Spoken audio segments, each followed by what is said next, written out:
हाँ जी, नमस्कार साथियों। एक बार पुनः आप सभी का हार्दिक स्वागत अभिनंदन है। तो साथियों, आज के इस वीडियो में अपन बात करेंगे राजस्थान जीके के महत्वपूर्ण 50 प्रश्नों पर चर्चा करेंगे जो बार बार परीक्षा में पूछे जाते हैं और आपके आगामी भर्ती परीक्षा जिसमें मुख्य रूप से सीईटी, इसके अलावा पशु परिचर और इसके अलावा मुख्य रूप से रीट के लिए ये महत्वपूर्ण और रामबाण साबित होने वाले प्रश्न हैं। तो देखिए, फटाफट से अपन रिवीजन करते हैं इन महत्वपूर्ण प्रश्नों का। और आज का जो पहला प्रश्न है, जिस जिले से 70 डिग्री पूर्वी देशांतर रेखा गुजरती है वह है, कौन सा ऐसा जिला है जहां से 70 डिग्री पूर्वी देशांतर रेखा गुजरती है? ऑप्शन नंबर 1 आपका है Jodhpur, option number B Jaisalmer, Dholpur और नागौर। तो सही उत्तर क्या हो जाएगा? ऑप्शन नंबर बी जो है जैसलमेर से यहाँ पर क्या गुजरती है? 70 डिग्री पूर्वी देशांतर रेखा जैसलमेर से गुजरती है। ऑप्शन नंबर बी जो है एकदम सही उत्तर हो जाएगा। तो साथियों, सही उत्तर क्या होगा? ऑप्शन नंबर बी जो है जैसलमेर होगा। इसके अलावा आपको करना क्या है, इन 50 प्रश्नों में से आपके कितने प्रश्न सही होते हैं उनको कमेंट बॉक्स में आपको जरूर बताना है। अगर आपका इन प्रश्नों में, अगर मान के चलिए अगर 35 प्लस आपके सेफ स्कोर है ना, अगर 35 प्लस आपका स्कोर आ रहा है तो इसका मतलब आप सेफ स्कोर के अंतर्गत आते हैं, है ना। अगर कम आते हैं तो आपको तैयारी की अभी भी जरूरत है। देखिए, इसके बाद में जो दूसरा प्रश्न आता है, डांग लैंड किसका भाग है? बोराट का पठार, आबू पर्वत, करौली पठार और चित्तौड़गढ़। डांग लैंड जो है वो किसका भाग है? तो सही उत्तर क्या हो जाएगा? ऑप्शन नंबर सी जो है करौली के पठार का भाग है डांग लैंड, जो करौली के अंदर अनियमित पहाड़ियां हैं। कौन सी पहाड़ियां हैं? अनियमित जो पहाड़ियां हैं, इन अनियमित पहाड़ियों को किस नाम से जाना जाता है? डांग लैंड के नाम से जाना जाता है। तीसरा प्रश्न देखिए, अरावली श्रेणी के दक्षिणी भाग में कौन सी चोटी है? देखिए, अरावली को 3 भागों में बांटा गया है ना, अरावली को 3 भागों में बांटा गया है। 3 भागों में 1 नंबर आता है, 1 नंबर आता है उत्तरी अरावली। कौन सी अरावली आती है? उत्तरी अरावली। और 2 नंबर आता है दक्षिणी अरावली और 3 नंबर आता है मध्य अरावली। और इसका क्रम रहता है ना, इसका क्रम क्या रहता है? उत्तरी अरावली, उसके बाद मध्य अरावली, उसके बाद में दक्षिणी अरावली। तो ये पूछा है दक्षिणी भाग में कौन सी चोटी, यानी सिरोही के आसपास का जो क्षेत्र है, बम्बई, बेराट, डोरा और रघुनाथगढ़ तो कहाँ पड़ती है? सीकर के अंदर है ना, सीकर के अंदर पड़ती है। लेकिन दक्षिणी भाग के अंदर क्या हो जाएगा? दक्षिणी भाग जो है यहाँ पर पड़ता है डोरा पर्वत। कौन सा पर्वत पड़ता है भाई? डोरा पर्वत पड़ता है। डोरा पर्वत जो है ना, जसवंतपुरा जालोर के अंदर कहाँ पर स्थित है? सिरोही जालोर के आसपास जो इलाका है वो दक्षिणी अरावली में आता है और डोरा पर्वत जालोर के अंदर पड़ता है। इसके अलावा डोरा पर्वत की एक और बात बताएं तो 869 कितने मीटर की ऊंची है? 869 मीटर ऊंचा अपना डोरा पर्वत पड़ता है। अगला प्रश्न देखिए, चौथा जो प्रश्न है, सिरोजम मृदा किस जिले में मिलती है? सिरोजम मृदा जो है वो कहाँ पर पाई जाती है भाई? झालावाड़, बारां, बाड़मेर, जयपुर। सिरोजम प्रकार की मृदा है ना, सिरोजम प्रकार की मृदा जो है पीले भूरे कलर की होती है। कैसे कलर की होती है भाई? पीले भूरे रंग की होती है ना, पीले भूरे रंग की होती है। इसे धूसर मरुस्थलीय मृदा कहते हैं, धूसर मरुस्थलीय मृदा इसे कहा जाता है। और सही उत्तर क्या हो जाएगा? जयपुर का आसपास का क्षेत्र है। जयपुर के आसपास के क्षेत्र के अंदर सिरोजम प्रकार की मृदा पाई जाती है। ध्यान रख लेना भाई, पीले भूरे कलर की धूसर मरुस्थलीय मृदा इसको नाम से जाना जाता है। अगला प्रश्न देखिए भाई, राजस्थान में चंबल नदी की सबसे बड़ी सहायक नदी कौन सी है भाई? चंबल की सहायक नदी कौन सी है? द्वसदती, बाणगंगा, बनास और माही, है ना। द्वसदती, बाणगंगा, बनास और माही, कौन सी नदी जो है चंबल नदी की सबसे बड़ी सहायक नदी है? तो सही उत्तर क्या होगा? ऑप्शन नंबर सी जो है ना, बनास नदी जो है वो आपके चंबल की सबसे बड़ी सहायक नदी है। और बनास का उद्गम कहाँ से होता है? अगर इसकी उद्गम पूछ रहे तो आप सीधे सीधे बता देंगे खमनौर। कौन सा नौर भाई? खमनौर की जो पहाड़ियाँ हैं, खमनौर की पहाड़ियाँ बनास नदी का उद्गम स्थल माना जाता है। अगला देखिए, राजस्थान में जीवन धारा योजना का संबंध है। जीवन धारा योजना का संबंध किससे है? गरीबों हेतु बीमा से, SC ST हेतु सिंचाई के कुओं के निर्माण से, या नगरीय क्षेत्र हेतु पीने के पानी से संबंधित है, या SC ST हेतु स्वास्थ्य विद्युत सुविधा से है। तो जीवन धारा यानी पानी से संबंधित होगी ना, जीवन धारा मतलब किससे हो जाएगी? पानी से संबंधित हो जाएगी। और SC ST हेतु सिंचाई के कुओं के निर्माण के लिए इस योजना को प्रारंभ किया गया था 1996 जो सत्र था, इसके अंदर SC ST के लिए सिंचाई कुओं के निर्माण के लिए जीवन धारा योजना आई थी। अगला देखिए, निम्नलिखित में से उत्पादों में कौन सा पर्दा भाई, कौन से उत्पाद का पर्दा बनाया जाता है? आंवला, खस, तेंदू और जाबुई। बताइए देखिए इनमें से सही उत्तर क्या हो जाएगा, किसका पर्दा उपयोग में काम में लिया जाता है ना, जिसमें सुगंध आती है और उसके तनों से टाटियाँ बनाई जाती है, जो अपन कूलर के अंदर लगाते हैं टाटियाँ, है ना, वो टाटियाँ जो है वो बनाया जाता है और एक प्रकार का पर्दा बनाया जाता है। और ये हो जाएगा अपना कौन सा हो जाएगा, खस। खस जो है ऑप्शन नंबर बी, खस के पेड़ से जो तना होता है, खस का जो तना होता है, इसे टाटियाँ और पर्दे बनाए जाते हैं। और खस कहाँ का प्रसिद्ध है, तो वो भी ध्यान रख लेना, भरतपुर जिला। भरतपुर जिला अब जिला कौन सा बन गया, साथ में डीग जिला। तो भरतपुर डीग का जो क्षेत्र है, यहाँ पर खस उत्पादन सबसे ज़्यादा देखा जाता है और खुशबूदार ये होता है। अगला देखिए, कौन सी फसल सफ़ेद सोना के नाम से जानी जाती है। व्हाइट गोल्ड किस फसल को कहा जाता है, सोयाबीन, तंबाकू, कपास, गेहूं। तो व्हाइट गोल्ड के नाम से जाना जाता है ऑप्शन नंबर सी जो है कपास। ऑप्शन नंबर सी कपास जो है व्हाइट गोल्ड इसे कहा जाता है। देखिए कपास की राजस्थान में 3 किस्में हैं, ध्यान रख लेना, राजस्थान में 3 किस्म का कपास पाया जाता है। 3 किस्म का कपास जो है ये राजस्थान में पाया जाता है। ध्यान रखना, 1 नंबर आता है देसी कपास। कौन सा कपास है भाई, साथ साथ बोलो, देसी कपास। दूसरा जो कपास आता है वो आता है अमेरिका वाला कपास, अमेरिकन कपास है ना, अमेरिकन कपास। और तीसरा जो कपास आता है वो आता है मालव क्षेत्र वाला, मालवी क्षेत्र का कपास। और तो मालवी क्षेत्र का जो कपास है ये तो आता है अपने कोटा बूंदी में। कहाँ पर उगता है, कोटा बूंदी। और अमेरिका वाले चले जाते हैं उत्तरी राजस्थान में, गंगानगर हनुमानगढ़ का जो क्षेत्र है। और देसी माप में पाया जाए सलूंबर, उदयपुर और सलूंबर जिले के अंदर। अगला प्रश्न देखिए, राजस्थान राज्य का कौन सा एक जिला डेयरी दुग्ध संकलन में प्रथम क्रम पर है भाई। डेयरी दुग्ध संकलन में प्रथम क्रम पर कौन सा है, अलवर, भरतपुर, जयपुर ग्रामीण और बीकानेर। तो देखिए डेयरी दुग्ध संकलन के अंदर जयपुर ग्रामीण जो है वो प्रथम स्थान के ऊपर रहता है। ऑप्शन नंबर सी सही उत्तर हो जाएगा, जयपुर ग्रामीण। शोक शतक के लेखक कौन है, केसरी सिंह, उम्रदान, बाला बख्श और नाथुदान। शोक शतक के जो लेखक है वो किसे कहा जाता है, एकदम सही हो जाएगा ऑप्शन नंबर सी, बाला बख्श को जो है वो शोक शतक के लेखक माना जाता है।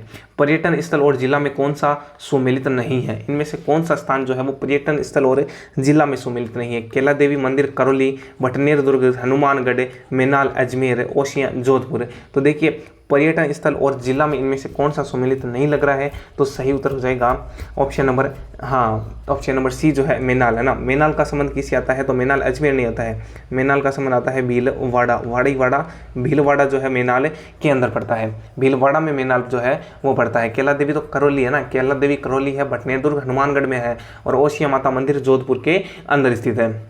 अगला प्रश्न देखिए भाई, मारवाड़ी की उपबोली है, मारवाड़ी की इनमें से कौन सी उपबोली है, तोरावाटी, राजावाटी, शेखावाटी और चौरासी। तो मारवाड़ी की उपबोली इनमें से आती है आपके, मारवाड़ी की जो उपबोली है वो आती है ऑप्शन नंबर सी जो है शेखावाटी, वाटी शेखावाटी है ना। बीकानेरी, थल्ली, नागौरी ये मारवाड़ी की उपबोली है भाई, और शेखावाटी भी मारवाड़ी की उपबोली है। और मारवाड़ी शेखावाटी कहाँ पर बोली जाती है, अपना चूरू, अपना जिला चूरू। इसके अलावा अगर बात करें झुंझुनू और सीकर। अब नया जिला और कौन सा जुड़ गया, नीम का थाना। ये जो जिले हैं यहाँ पर मारवाड़ी की बोली जो शेखावाटी बोली है ये बोली जाती है। भीलों के गांव के मुखिया को किस नाम से जाना जाता है, पाटिल, पटेल, चौकीदार और गमेती। तो देखिए भीलों का जो गांव का मुखिया होता है ना, भीलों का गांव का मुखिया होता है, इसको कहा जाता है, सही उत्तर होगा ऑप्शन नंबर डी जो है गमेती के नाम से जाना जाता है, गमेती के नाम से जाना जाता है। और अगर बात करें एक शब्द आता है तदवी, एक शब्द और आता है भीलों के अंदर तदवी, तो वो एक ही वंश का मुखिया ना, एक ही वंश का मुखिया, एक ही जो वंश है ना, वंश का जो मुखिया है, जात भाई का जो मुखिया है वो कहलाता है तदवी है ना, तदवी कहलाता है। इसके अलावा डामोर जाति का जो मुखिया होता है उसको मुखी के नाम से जाना जाता है। मुखी क्या होता है, डामोर जाति का मुखिया, डामोर जाति का मुखिया कहलाता है। इसके अलावा एक शब्द आता है सहलोत, ये भी ध्यान रख लेना भाई, सहलोत कौन सा होता है, तो गरासिया जनजाति का मुखिया, गरासियाओं का मुखिया कौन सा होता है, सहलोत। एक शब्द आता है पटेला है ना, पटेल जो होता है वो मीणाओं का मुखिया होता है, मीणाओं का मुखिया होता है। और कंजर जाति का भी मुखिया कौन होता है, पटेल कहलाता है।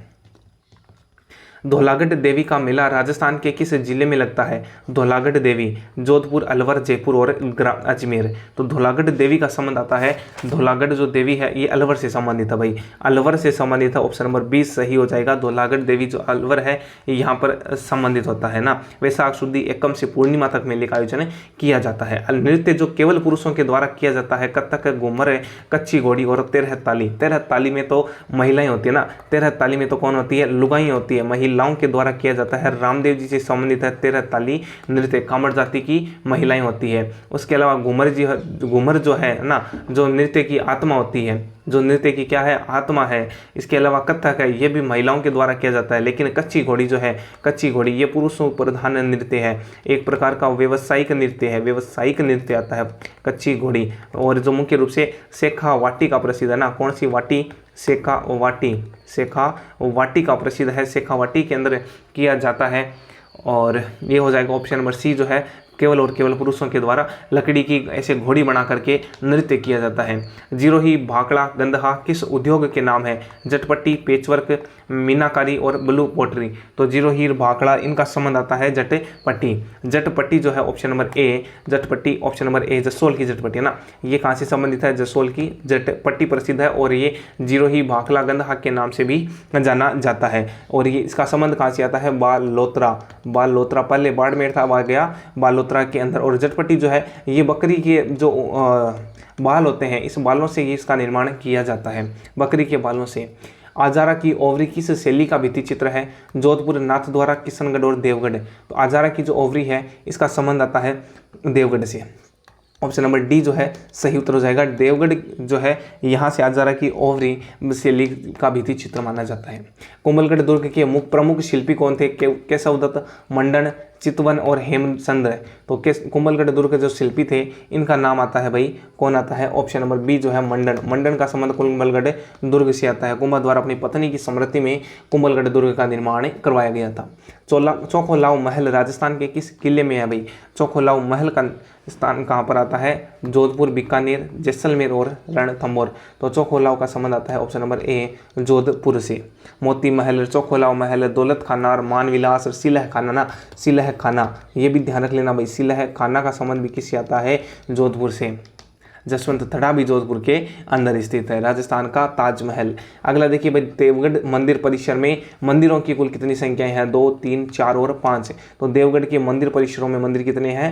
5 मंदिरों का समूह माना जाता है जो देवगढ़ के अंदर स्थित है। इन 5 मंदिरों को आपको याद रखना है भाई, याद रखना है। पहला मंदिर आता है आदिनाथ मंदिर। कौन सा मंदिर आता है? आदिनाथ मंदिर, जिसको विमल वसही मंदिर कहते हैं, विमल वसही मंदिर के नाम से इसको जाना जाता है। इसके बाद में दूसरा मंदिर आता है नेमिनाथ, नेमिनाथ, और नेमिनाथ को लूण वसही है ना, लूण वसही मंदिर के नाम से जाना जाता है, या इसे देवरानी जेठानी का मंदिर कहा जाता है। तीसरा जो आता है वो आता है पीत लहर मंदिर, पीत लहर मंदिर आता है। और चौथा जो मंदिर आता है उसका नाम है खत्तर वसही, खत्तर वसही के नाम से जाना जाता है। और 5वां आता है महावीर जी वाला मंदिर, महावीर स्वामी मंदिर आता है 5वां। तो आदिनाथ, नेमिनाथ, पीतलहर, खत्तर वसही और महावीर स्वामी जो है इनका संबंध 5 मंदिरों से देलवाड़ा के मंदिरों का संबंध आता है। किसने बूंदी में तारागढ़ दुर्ग का निर्माण करवाया था? बेरीसाल, बरसिंह, सुभाषदेव और नरपाल। तो बूंदी के तारागढ़ का जो निर्माण है, देखिए तारागढ़ 2 है ना, एक अजमेर में एक बूंदी में है, लेकिन बूंदी का निर्माण कराया था बरसिंह जी ने, बरसिंह जी के द्वारा इसको निर्माण करवाया गया था तारागढ़ को। इस तारागढ़ को कहा जाता है तिलस्मी का दुर्ग से कहा जाता है। भूतों प्रेतों के द्वारा है ना, फरिश्तों के द्वारा इसका निर्माण करवाया या माना जाता है रूडयार्ड क्लिपिंग के अनुसार। और इसकी आकृति जो है वो स्टार के समान आकृति मानी जाती है, तारे के समान इसकी आकृति मानी जाती है। अगला प्रश्न देखो भाई, घूंघट, गोगड़ी, बांद्रा, इमली ये क्या है ना? घूंघट, गोगड़ी, बांद्रा, इमली ये क्या है भाई? घूंघट तो महिलाएं निकालती है ना, महिलाएं निकालती है अपने जेठ जी से, अपने सासू जी से जो घूंघट निकालती है ना। और गोगड़ी का तो नहीं पता ना, गोगड़ी। इसके अलावा बांद्रे तो मंकी होते हैं और इमली खाने वाली होती है, लेकिन इनका संबंध भी आता है। इनका संबंध किससे आता है? तारागढ़ अजमेर की प्राचीर बुर्ज के नाम, मारवाड़ की लोक परंपरा, या मेवाड़ आंचलिक स्त्रियों के पहनावे, या राजस्थानी खान पान की विधाएं। तो सही उत्तर क्या हो जाएगा? तारागढ़ जो अजमेर है यहाँ पर प्राचीर बुर्ज जो है विशाल, इनके नाम है भाई घूंघट, गोगड़ी, बांद्रा, इमली, ये सभी के सभी। जो तारागढ़ अजमेर है यहाँ पर 14 प्रकार की बुर्जें, कितनी बुर्जें हैं? 14 बुर्जें और खिड़कियाँ बनी हुई है। अगला प्रश्न देखिए, राजस्थान के प्रथम महाराज प्रमुख कौन थे? राजस्थान के पहले महाराज प्रमुख कौन थे? उदयपुर के भोपाल जी, जयपुर के सवाई जय सिंह, कोटा के महाराव भीम सिंह या झालावाड़ के राजा हरिश्चंद्र सिंह? तो सही उत्तर क्या हो जाएगा? ऑप्शन नंबर ए जो है उदयपुर के महाराजा भोपाल सिंह जी जो थे वो महाराजा प्रमुख थे, राजस्थान के प्रथम महाराज प्रमुख। आगी बाण के संपादक कौन थे? आगी बाण के संपादक किसे माना जाता है? जयनारायण व्यास, हरिभाऊ उपाध्याय, रामनारायण चौधरी, ऋषिदत्त मेहता? तो आगी बाण की जो रचयिता है, आगी बाण के जो संपादक है, ये माना जाता है आपके जय नारायण व्यास। किसको माना जाता है? ऑप्शन नंबर ए सही हो जाएगा भाई। ऑप्शन नंबर ए जो है जय नारायण व्यास को आगी बाण के संपादक माना जाता है। अगर बात करें, है ना, अगर बात करें तो इसे लोकनायक के नाम से जाना जाता है भाई, लोकनायक। लोकनायक शेर ए राजस्थान, है ना, शेर ए राजस्थान, शेर ए राजस्थान इन्हें कहा जाता है। अगला प्रश्न देखिए, राजस्थानी पत्रिका है आगी बाण, ब्यावर से 1932 में, ये भी देखिए 1932 1932 से ब्यावर से इसको प्रकाशित करवाया गया था। अगला प्रश्न देखिए, 1857 की क्रांति के समय भरतपुर रियासत में ब्रिटिश पॉलिटिकल एजेंट कौन था भाई? पीए कौन था भाई? भरतपुर का पीए कौन था 1857 की क्रांति के समय? बर्टन, शोवर, मेसन और मॉरिसन। बर्टन, शोवर, मेसन और मॉरिसन। तो सही हो जाएगा ऑप्शन नंबर डी जो है मॉरिसन का संबंध किससे आता है? भरतपुर से आता है। यहाँ पर एक नाम आया है बर्टन, बर्टन का संबंध किससे आता है? बर्टन आता है कोटा से। इसके अलावा सावर, जिले हैं, सौवर लेता है और सौवर का संबंध आता है उदयपुर से ना, उदयपुर से। और मेक मोशन का संबंध आता है मारवाड़ से, मारवाड़ से आता है। अगला देखो भाई, मोटा राजा ने अपनी पुत्री जगत गुसाई का विवाह किस मुगल युवराज से किया था? सलीम, बहादुर शाह, खुर्रम और सदावत खां। तो जगत गुसाई जो है यानी मानवती बाई या मानी बाई जो थी उसका नाम था जगत गुसाई, और इसका जो शादी की गई थी ये की गई थी सलीम के साथ में। ऑप्शन नंबर ए जो है सलीम या जिसका नाम था जहांगीर, जहांगीर के साथ में जगत गुसाई का ब्याह, जगत गुसाई जय जहांगीर, है ना। ऑप्शन नंबर ए सही उत्तर हो जाएगा। अगला प्रश्न देखो भाई, राजस्थान के किस शासक को भारत का नेपोलियन कहा जाता है? भाई ये भी महत्वपूर्ण प्रश्न है ना, ये भी महत्वपूर्ण प्रश्न है। भारत का नेपोलियन राणा सांगा, राणा प्रताप, महाराजा सवाई जय सिंह सेकंड और महाराजा सूरजमल जी। तो भारत का जो नेपोलियन है ये कहा जाता है सवाई जय सिंह सेकंड, है ना। ऑप्शन नंबर सी सही उत्तर हो जाएगा। महाराजा सवाई सिंह जय सिंह सेकंड के द्वारा जयपुर की स्थापना की गई थी, इन्हें भारत का नेपोलियन कहा जाता है। किस मंदिर को चांदी का बना मंदिर कहा जाता है? नाथद्वारा, भंडदेवरा, दिलवाड़ा, त्रिपुरा सुंदरी। तो देखिए चांदी का बना मंदिर जो है वो दिलवाड़ा का मंदिर है ना। चांदी का बना मंदिर कौन सा होगा? दिलवाड़ा का जो मंदिर होता है। आदित्य संगमरमर की नक्काशी और चांदी का भी उसमें उपयोग किया गया है, दिलवाड़ा मंदिर। ऑप्शन नंबर सी सही उत्तर हो जाएगा। अन्ना सागर झील का निर्माण किसने करवाया था? अजयराज चौहान, पृथ्वीराज चौहान प्रथम, अर्णोराज या मालदेव सेकंड। तो अन्ना सागर झील जो है, अन्ना सागर झील जो है इसका निर्माण कराया था अन्ना जी या Arnoraj Chauhan. Option number C सही उत्तर हो जाएगा। अन्ना जी जो चौहान थे इन्होंने अन्ना सागर झील का निर्माण कराया था। इसके अलावा पुष्कर के अंदर वराह मंदिर का निर्माण इन्होंने कराया था, वराह मंदिर का निर्माण भी इन्होंने कराया था। अगला प्रश्न देखिए, चित्तौड़गढ़ दुर्ग में स्थित कीर्ति स्तंभ को माना जाता है स्तंभों का स्मारक, आदिनाथ का स्मारक, हिंदुओं का स्मारक और प्रशस्तियों का स्मारक है। तो देखिए चित्तौड़गढ़ दुर्ग में जो कीर्ति स्तंभ है इसको माना जाता है आदिनाथ का स्मारक है। ऑप्शन नंबर बी जो है एकदम सही उत्तर हो जाएगा। अगला प्रश्न देखिए, नानक भील व देवलाल गुर्जर का संबंध निम्नलिखित में से किससे था? बिजोलिया किसान, बूंदी किसान, मेवाड़ किसान और बेंगू किसान आंदोलन। तो देखिए नानक भील और देवलाल गुर्जर का जो संबंध आता है यह जाता है सभी का सही हो जाएगा। ऑप्शन नंबर बी जो है बूंदी किसान आंदोलन से आता है नानक भील और देवलाल गुर्जर का संबंध। बिजोलिया अभिलेख का काल माना जाता है 1676, 1170, 953 और 1273। तो देखिए बिजोलिया जो शिलालेख है इसका काल माना जाता है 1170 ईस्वी का है। कब का है? 1170 ईस्वी का है। काल पूछ ले तो किसका माना जाता है? सोमेश्वर का काल। सोमेश्वर चौहान जो था इसके काल के अंदर 1170 के अंदर बिजोलिया भीलवाड़ा के अंदर पार्श्वनाथ जैन मंदिर के अंदर बिजोलिया शिलालेख जो है वो लिखा गया था। अगला देखिए, राजशेखर किसके दरबार में था? राजशेखर जो है वो किसके दरबार में था? महेंद्रपाल प्रथम, मिहिर भोज, वत्सराज, नागभट्ट सेकंड। तो राजशेखर का जो संबंध है, राजशेखर का जो संबंध आता है, सही उत्तर क्या हो जाएगा? महेंद्रपाल प्रथम जो है इसी के संबंधित आता है। महेंद्रपाल प्रथम का दरबारी विद्वान था। और राजशेखर की अनेक रचनाएं भी आती है, जैसे एक आती है कर्पूर मंजरी। कर्पूर मंजरी है ना, सबसे ज़्यादा पूछी जाती है कर्पूर मंजरी, तो है ना कर्पूर मंजरी इसकी रचना है। काव्य मीमांसा, काव्य मीमांसा, काव्य मीमांसा है। इसके अलावा बाल रामायण, बाल रामायण, ये जो रचनाएं हैं ये आपके राजशेखर की रचनाएं देखी जाती है। कौन सा किला पहले बोरासवाड़ा के नाम से जाना जाता था? टोडगढ़, आमेर, तारागढ़ और सोनारगढ़। तो कौन सा किला जो है वो बोरासवाड़ा के नाम से जाना जाता था? टोडगढ़ का किला। टोडगढ़ जो पड़ता है ब्यावर में, ब्यावर के अंदर है। कर्नल जेम्स टोड, किसने निर्माण कराया था? जेम्स टोड ने, कर्नल जेम्स टोड के द्वारा इसका निर्माण करवाया गया था। काका जी की बावड़ी राजस्थान में कहाँ है? उदयपुर, सीकर, दौसा और बूंदी। तो काका जी की जो बावड़ी पड़ती है ना, काका जी की बावड़ी जो पड़ती है ये पड़ती है आपके option number D, Bundi. Bundi को किस नाम से जाना जाता है? बावड़ियों का शहर भी कहा जाता है ना, सिटी ऑफ वेल्स। अगला देखिए, जेम्स टोड ने किसे राठौड़ों का यूलिसेस, राठौड़ों का यूलिसेस किसे कहा था? रावचंद्र सेन, महाराजा अजीत सिंह, महाराजा जसवंत सिंह और वीर दुर्गादास राठौड़। तो यूलिसेस जो है वीर दुर्गादास राठौड़ को कहा था। मारवाड़ का अणमिदिया मोतीर यूलिसेस, मारवाड़ का चाणक्य जो है वो वीर दुर्गादास राठौड़ को कहा जाता है। 1908 ईस्वी में स्थापित राजपूताना म्यूजियम कहाँ पर है? अजमेर, जयपुर, अलवर, बीकानेर। तो राजपूताना म्यूजियम जो है 1908 में जिसकी स्थापना की गई थी ये पड़ता है ऑप्शन नंबर ए जो है अजमेर के अंदर।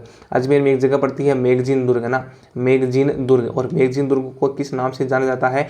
आवणु अकबर को किलो, अकबर रो किलो, अकबर का किला इसे कहा जाता है। इसी अकबर के किले के अंदर राजपूताना म्यूजियम संचालित है। इसकी स्थापना 1908 के अंदर की गई थी। काव्य संग्रह ढाणी का आदमी किसकी रचना है? नंद चतुर्वेदी, तारा प्रकाश जोशी, जय सिंह नीरज, नंद भारद्वाज। तो ढाणी का आदमी जो है वो जय सिंह नीरज की रचना है भाई। ऑप्शन नंबर सी जय सिंह नीरज जो है सही उत्तर हो जाएगा। अगला देखिए, राजस्थान में त्याग प्रथा का संबंध किस वर्ग के समाज से था? ब्राह्मण, क्षत्रिय, वैश्य, शूद्र। तो त्याग प्रथा जो है इसका प्रचलन था भाई क्षत्रियों में, क्षत्रियों में जो है त्याग प्रथा का प्रचलन था। टोटी आभूषण शरीर की किस हिस्से में पहना जाता है? टोटी कहाँ पहना जाता है भाई? टोटी का संबंध जो है, हाँ टोटी का जो संबंध है इसका संबंध आता है कान से, है ना, कान से। ऑप्शन नंबर डी जो है सही उत्तर हो जाएगा कान। अगला प्रश्न देखिए, आभूषण अंग सुमेलित नहीं है। तिमड़िया गले में, तगड़ी कमर में, सुरड़िया कान में, रामजोड़ कलाई में। तो देखिए तिमड़िया, मादलिया ये गले का आभूषण है। तागड़ीर तगड़ीर जो है ये कमर का आभूषण है। इसके अलावा कान में सुरड़िया पहना जाता है, एकदम सही है, लेकिन कलाई में रमजोड़ नहीं पहना जाता है। रमझोड़ का संबंध आता है पैर से, है ना, घुंघरूदार पायजेब होती है रमझोड़।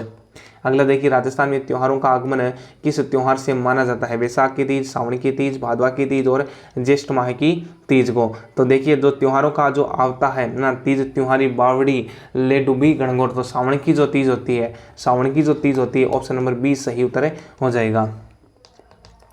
उद्योग स्थिति में कौन सा सुमेलित नहीं है? हाईटेक ग्लास फैक्ट्री जो है वो धौलपुर में है, एकदम सही है। सफ़ेद सीमेंट निम्बाहेड़ा असत्य है। टाई ट्यूब अलवर में है। पॉलीमर शाहपुरा का है, एकदम सही। लेकिन सफ़ेद सीमेंट का संबंध निम्बाहेड़ा से नहीं आता। सफ़ेद सीमेंट देखिए 3 कारखाने हैं ना, 3 कारखाने हैं। एक नंबर आता है गोठन, एक नंबर आता है गोठन के अंदर गोठन। उसके बाद में एक नंबर आती है, दूसरा आता है मांग रोल में, मांग रोल के अंदर आता है चित्तौड़गढ़ में। और चौथा आता है भोपालगढ़। तीसरा जो आता है वो आता है भोपालगढ़ के अंदर। तो ये 3 कारखाने आते हैं, गोठन, मांगरोल और भोपालगढ़। अगला देखो, सबला लोहारिया खनन क्षेत्र निम्नलिखित में से किस जिले में है? भीलवाड़ा, दौसा, बाड़मेर और डूंगरपुर। तो सबला लोहारिया का संबंध आता है डूंगरपुर से। संगमरमर का उत्पादन यहाँ पर किया जाता है। सलेटी युक्त श्वेत आडंग जो संगमरमर होता है इसका उत्पादन किया जाता है डूंगरपुर, ऑप्शन नंबर डी में। अगला देखिए, उमेदगंज संरक्षित क्षेत्र राजस्थान के किस जिले में है? उदयपुर, राजसमंद, चित्तौड़ और कोटा। तो उमेदगंज संरक्षित क्षेत्र का संबंध जो आता है वो आता है, एकदम सही उत्तर क्या हो जाएगा भाई? उमेदगंज का संबंध आता है कोटा से, है ना, कोटा से आता है भाई। ऑप्शन नंबर डी, कोटा के अंदर उमेदगंज संरक्षित क्षेत्र बना हुआ है। भारत की प्रथम जैतून रिफाइनरी कहाँ पर है? लूणकरण, सरदार शहर, मंडोर और देशनोक। तो प्रथम जैतून रिफाइनरी जो है इसकी स्थापना हुई थी 3 अक्टूबर 2014 को, और ये राज जैतून तेल ब्रांड से आती है, और ये स्थित आपके लूणकरण बीकानेर के अंदर स्थित है। अगला देखिए, लेवा तालाब नामक वर्षा जल संग्रहण राजस्थान संरचना किस जिले में है? लेवा तालाब का संबंध कोटा, बारां, बूंदी, भीलवाड़ा। तो लेवा तालाब का संबंध आता है ऑप्शन नंबर सी, बूंदी से। अगला देखिए, नवनेरा बांध किस तहसील में है? नवनेरा बांध सांगोद, दिगोद, पीपलोद। तो नवनेरा बांध का संबंध आता है कोटा जिले के अंदर, दिगोद में ना, कोटा जिले के अंदर है, दिगोद के अंदर। एकदम सही हो जाएगा ऑप्शन नंबर सी जो है, कोटा शहर के अंदर, दिगोद के अंदर, कोटा जिले में अम्बरा गांव है, यहाँ पर है, काली सिंध नदी के अंदर स्थित है। अगला देखिए, कांठल की गंगा कामधेनु के नाम से प्रसिद्ध नदियों का सही सुमेलित। देखिए, कांठल की गंगा किसे कहा जाता है? माही नदी को। और कामधेनु के नाम से किसको जाना जाता है? चंबल नदी ना, चंबल नदी को कामधेनु कहा जाता है। चरणवती, चंबल। तो एकदम सही क्या हो जाएगा? माही और Chambal. Option number C, D जो है सही उत्तर हो जाएगा भाई। अगला प्रश्न देखिए, निम्नलिखित में से कौन सी फसल राजस्थान में जायद के मौसम में उत्पादित नहीं की जाती है? तरबूज, खरबूजा, ककड़ी और सोयाबीन। तो कौन सी जो है वो जायद के मौसम में उत्पादित नहीं होती है? सही उत्तर हो जाएगा ऑप्शन नंबर डी, सोयाबीन। सही उत्तर क्या हो जाएगा? सोयाबीन जो है एकदम सही उत्तर हो जाएगा भाई। तो धन्यवाद। ये थे अपने 50 महत्वपूर्ण प्रश्न। आपको अब एक ही कमेंट करना है, 50 में आपके कितने प्रश्न जो है एकदम एक्यूरेट सही हो रहे हैं ना, एक्यूरेट सही हो रहे हैं, कितने प्रश्न आपके सही हो रहे हैं कमेंट बॉक्स में ज़रूर बताएं। इसके अलावा आपको ये कमेंट करना है आपको कक्षा कैसी लगी, और इसके अलावा जो भी अन्य कोई डाउट है तो आप कमेंट करके ज़रूर पूछ सकते हैं। धन्यवाद। जय हिंद, जय भारत। मिलते हैं नेक्स्ट क्लास में।